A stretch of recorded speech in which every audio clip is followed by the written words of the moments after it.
Programme में join करें तारिक फजल चौधरी साहब, पाकिस्तान मुस्लिम लीग नून के सीनियर रहनुमा हैं। Welcome to the show Chaudhary साहब। आपसे सर पहला सवाल ये है कि जो इंटरव्यू इसहाक डार साहब ने दिया BBC हार्ट टॉक प्रोग्राम के अंदर, ये बताइए कि इस इंटरव्यू के हवाले से उनका कोई अंदाज़ा गलत तो नहीं हो गया, क्योंकि उस इंटरव्यू के बाद जो इस वक्त बाज़गश चल रही है उसमें एंकर ने काफ़ी आड़े हाथों लिया और शायद जवाबात मुकम्मल देने में इसहाक डार साहब नाकाम हुए हैं। तो ये जो BBC का जो इंटरव्यू इसहाक डार साहब के कुछ क्लिप्स जो हैं मुख्तलिफ सोशल मीडिया पे चल रहे हैं और उसके बाद कुछ TV चैनल्स में भी वो चलाए हैं। पहली बात तो ये है कि डार साहब का वो मुकम्मल इंटरव्यू नहीं है और ये कुछ क्लिप्स चले हैं। कुछ ऐसे क्लिप्स भी डार साहब के हैं जो उन्होंने अपने ट्विटर से ट्वीट भी किए हैं। उन्होंने बड़े संगीन सवाल जो हैं मौजूदा हुकूमत की कारकर्दगी पे और इमरान खान साहब की जो सबका उनके बयानात और उनकी तकारीर रही हैं, इदारों के हवाले से उनका मौक़िफ़ रहा है, उसके हवाले से भी उन्होंने कुछ संगीन सवाल उठाए हैं जिसका अभी तक तो कोई जवाब नहीं आया। लेकिन बहरहाल जो आप पूछ रहे हैं, देखिए सबसे ज़्यादा बात जो है वो डार साहब की प्रॉपर्टीज़ के हवाले से हो रही है। मैं ये अर्ज़ करूँगा कि डार साहब को पिछले तकरीबन 27-28 साल से पार्लियामान के मेंबर हैं। सबसे पहले वो कौमी असम्बली के मेंबर बने और बासियत मेंबर पार्लियामेंट हर साल आपको अपने जो असासे हैं वो इलेक्शन कमीशन के पास जमा कराने होते हैं, जिसमें आपकी जो स्पाउस हैं यानी आपकी एहलिया और आपके जो 18 साल से कम उम्र के बच्चे हैं जो आपके डिपेंडेंट हैं, उनके असासे आपको डिक्लेयर करने होते हैं। तो बजाय एक क्लिप को लेके आप इसको तमाशा बनाएं और इसके ऊपर जनाब आप एक नई सियासत शुरू कर दें, नई बहस का आगाज शुरू कर दें, आप वो सारे जो डार साहब की डिक्लेरेशन हैं वो यहाँ पाकिस्तान के रिकॉर्ड में है, इलेक्शन कमीशन के रिकॉर्ड में है, वो निकालें और देखें कि उसमें कौन कौन सी चीज़ें उन्होंने डिक्लेयर की हुई हैं और अगर उसमें कोई डिस्क्रिपेंसी है, उसमें अगर कोई तजाद है तो उसमें पाकिस्तान जो मरवजा कवानीन है उनके तहत मुकदमा चलाएं। अगर नहीं है तो फिर इसको तमाशा बनाने की जरूरत नहीं है।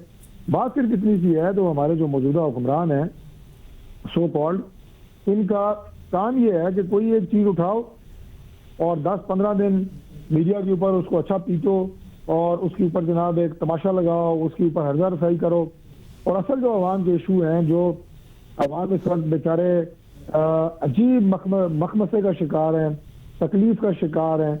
एक आम आदमी जो है उसके घर में दाल रोटी वो पूरी नहीं हो रही, आटे का रेट कहाँ चला गया है, सब्जी का रेट कहाँ चला गया है, उस पर बात ना करो।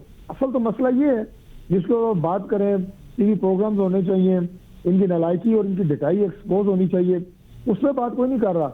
डार साहब ने ये कह दिया, डार साहब ने वो कह दिया, बाय द वे मैंने तो जवाब आपको दे दिया है कि डार साहब के एसेट्स हुकूमत निकाले, पिछले 27 साल का रिकॉर्ड उनका आपके पास है जो हर साल वो देते रहे हैं और उसके बाद देख लें सच क्या है झूठ क्या है। लेकिन एक आम आदमी मुझे ये बताएं कि पाकिस्तान के 99% लोगों को इस इंटरव्यू से क्या मिलेगा? कोई उनका फायदा होगा, कोई उनका पेट भरेगा, किसी के बच्चे को दवाई मिलेगी, किसी के बच्चे की स्कूल की फीस अदा होगी?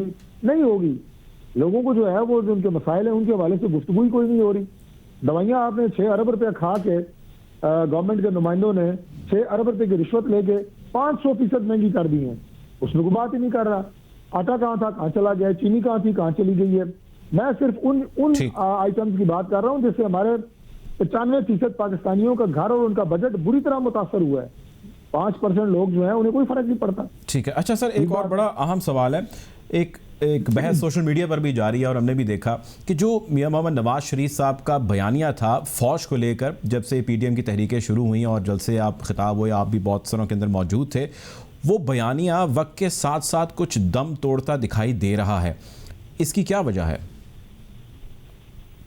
मुझे तो ये समझ नहीं आती कि कौन से ऐसे पैरामीटर्स हैं जिनको देख के आप ये कह रहे हैं कि वो बयानिया में जान है या उसमें दम तोड़ता हुआ दिखाई दे रहा है। मुझे तो ये समझ नहीं आती।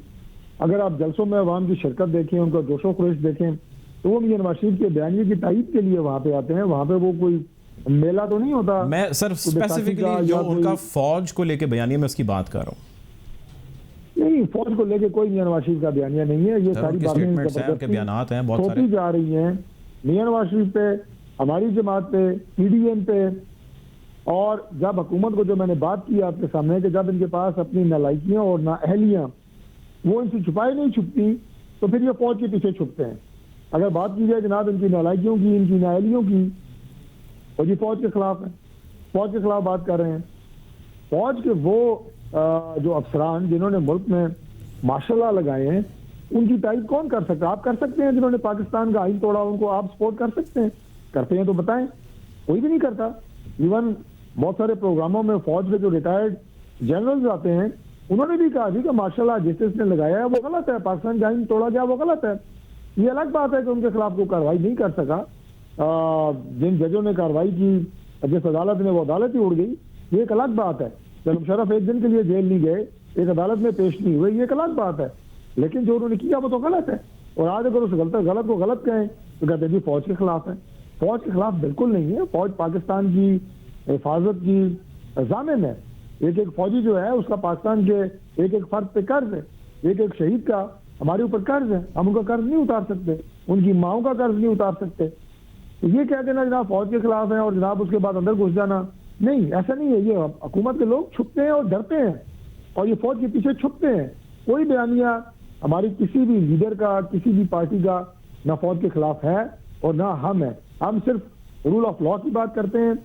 वो मैनुअल जिसके तहत पाकिस्तान को चलाना है उसका नाम आईन पाकिस्तान है, उसके तहत मुल्क को चलाएं। तो सर ये बताएं ना फिर सर मियां साहब फिर वापस क्यों नहीं आते? आज भी उनको जो है इस्लामाबाद हाई कोर्ट ने जो है वो इश्तारी करार दे दिया अल-अज़ीज़िया रेफरेंस के अंदर। तो अभी करंट कंडीशन क्या है उनकी? कुछ तबीयत की हमें बताएं। हमें इसाक डार साहब की, हमें मियां नवाज शरीफ साहब की तबीयत की खराबी के बारे में इल्म है। हमें पता है कि वो बीमार हैं और इसी वजह से वो वहाँ पर हैं, लेकिन वो पोलिटिकली बड़े मोटिवेटेड हैं, एक्टिव हैं और वो वहाँ पर अपेयर हो रहे हैं, टीवी पर भी आ रहे हैं, जलसों में भी खिताब कर रहे हैं।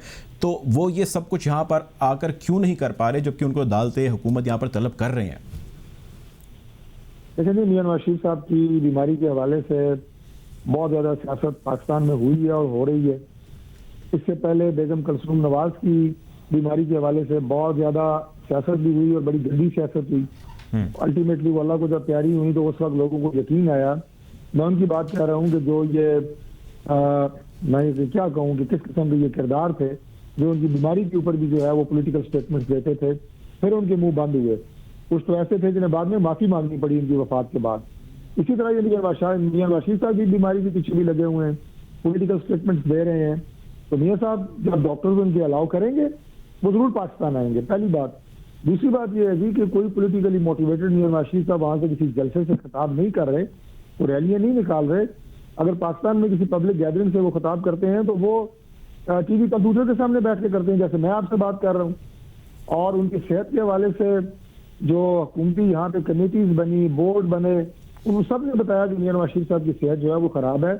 बाकी अदालतों का जो पोजीशन है मैं समझता हूँ कि उसमें भी बहुत सारी जमातों ने सवालिया निशान उठाए हैं।